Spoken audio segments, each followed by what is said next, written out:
ודרכי נשימה עם סתימה במצב מתפרק. אפשר לומר שאישה מוזרה תקועה לבדה כל היום, בסוף עוד יעלה לה החום. לא חשוב אם תביא לה סוודר עבר רופא צמוד, אל תיתן לה זריקה אנטיספטית ממילא הכל אבוד. אם מרוב מבטים של שכנים מתחשק לה פשוט למות, בסוף עוד יעלה לה החום.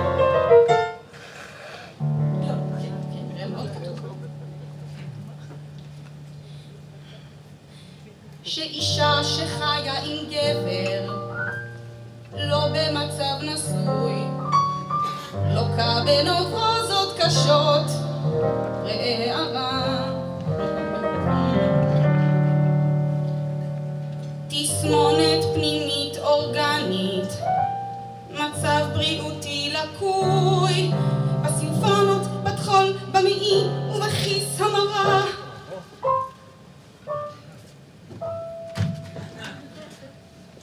אפשר לומר שכשיש תאריך מיד אחריו ביטול, בינתיים זה גורם לשיעול. לא חשוב אם תביא לו סירופ מרירות ויטמין, שום תרופה לא תוכל לעזור לה עכשיו, אתה לא מבין, כי בכל זאת חסר לה בבית בן זוג במצב תקין. בינתיים זה גורם לשיעול, וחוץ מזה רק מרוב ציפייה של שעות על שעות על שעות